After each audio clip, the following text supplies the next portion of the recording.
Now, as the number of migrants staying in hotels across the country continues to rise, the protests against them are also becoming more and more frequent. Stradey Park Hotel in Llanelli, Wales, was the site of the latest incident that saw police rush to the scene as the protesters began to storm the grounds of the site, apparently. Joining us now is the host and commentator from the Twitch channel Voice of Wales and regular on this show as well. It's Dan Morgan. Dan, thank you very much. Great to see you again. So what is the latest on this particular hotel? I understand it's kicked off again a bit, has it? Yeah, so the latest is that the fire department have gone in now and they have deemed it unsafe. It doesn't meet any fire regulations. It's not safe for escaping. The fire detection isn't available. So at the moment, there's a notice on there that nobody can sleep in the building due to the state that it's in. That's the latest where we are. So that's a very big sort of win for the protesters. Now, the land that we're seeing there, that's actually contested land. So in the court injunction, that access way was for the hotel, but it was also for the landowners. Now, on Sunday just gone, there was a massive motorcade that did a drive past of the hotel to show its support. That consisted of members of the public, local businesses. You had the bikers were there, the farmers were there, and their tractors and quads. And it was a massive display of unity, I suppose. But the bikers decided to exercise their rights to go into the contested land, which the police did try to prevent happening. Now, it's a trespass, which is a civil matter, so there's questions whether or not the police should have prevented it, and with the court injunction as well, giving access, should they have really got involved? Should they have just let the bikes go in and do what they wanted to do? But they chose to try and prevent, as you can see here, and what happened is the public just got involved, and they made the police, basically move out the way to allow the bikes in, and that shows. So we do have a situation where this is a hotel that employed 90 odd people, I think it was. They were all turfed out, obviously. It was a big draw for the local area. I think it's the only major hotel like that, that was there. That was then due to house all male asylum seekers, I believe, and. Hundreds of people now. I mean, this has been going on. People have been camping outside this hotel to try to stop this 24/7 now for months, haven't they? Yeah, literally since May. Since the news broke, the camp has formed. It's grown and grown and grown. Where the original camp was, behind that now there's another tent that's been donated, which is a big military-style tent, and then that is beyond the wall, so it's on the land that is contested. So the protesters. They are, everyone knew that they were setting that camp. The police were hoping that when the weather changes, the people will tend to fizzle off.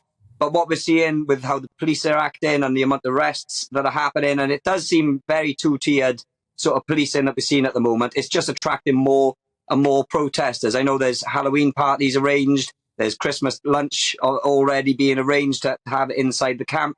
So it's having the opposite effect of what these politicians and police are trying to give, because they are hoping that they can push the protesters away and they can calm it down a little bit. But at the moment, the night of the motorcade, there was 60 police officers on a head count on the ground in front of the hotel and more surrounding the perimeter. So it's costing. And there's no one in there, though, is there? This is what I don't quite understand. I mean, I get that it's owned by somebody, a hotel, so it's property, and the police would have a duty for that property not to be trashed. I would counter that slightly by saying that they have already trashed it, haven't they? As in, the people that they were ripping it out to try to make it ready for these new migrant arrivals, and so it's not actually fit for human habitation at the moment anyway, is it?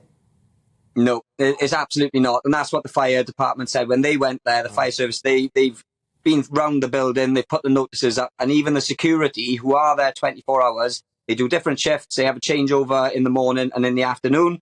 The security are now no longer allowed to sleep at the premises, which is what they have been doing for some time. There's been 5, I believe, security firms. And the quickest one, they went in, they decided this isn't for them, and they came out. So, it's getting to the point now where, the question's got to be asked, is this feasible? The review, a 90-day review, is due to take place next week. we believe, and that would be between the Home Office, the owners of the hotel, potentially the police, politicians, and fire department as well. So we just got to see where that goes. But I think I'm right in saying, I mean, it must be. I cover the issue of migrant hotels a lot. I think this must be the longest and largest protest anywhere in the UK, I think, at a migrant hotel. Why do the people there care so much about this? Why? Well, what you've got in Llanelli is that you've still got community. The Welsh Labour government have done everything they can to destroy the community in big cities, Swansea, Cardiff, Wrexham, Newport, all these places have gone, the community spirit's gone. Llanelli, it's got a very long history of community spirit, and people, when they don't like government policy, stepping up and saying no. And every time you've got the Rebecca riots, for example, happened, a very long time ago. That was in regards to farmers getting into the town centre to sell their goods. They wanted to impose taxes on that and toll gates. That was prevented through mass civil protest. And then you've got the railway strikes that happened as well. So there's a long history of this in Llanelli, and they are absolutely the type of community that I believe the Welsh government fear, because they aren't afraid to stand up and say no. They aren't afraid to get arrested if it comes to it, to make their point and make their voice heard, which is what we've seen now. I think it's up to like 26 arrests now so far. So, they are going the distance. And the difference is that each of them people there will willingly and happily go and get arrested for the next person, the person next to them. The saying was said the other day, one of them gets kicked, the whole community limp. And that's exactly the feeling that we get from... And it's growing and growing, and it's a monumental waste of police time and resources to have 60 police officers surrounding a hotel that possibly should never... Well, definitely should never have been used in the first place for this stuff.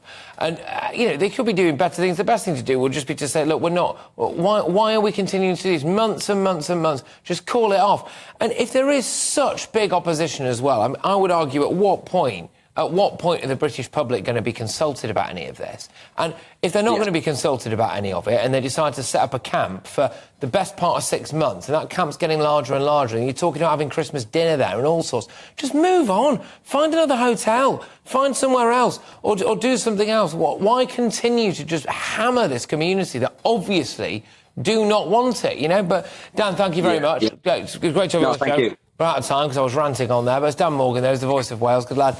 Yeah, look, again, he makes a great point about community, doesn't he? And I can't help but wonder whether or not, in a lot of parts of the UK, the solidified community, whether it's a village or a town, has been broken down over the years, hasn't it? Certainly in cities, and therefore maybe that makes it a little bit easier for people to implement things that you don't particularly like.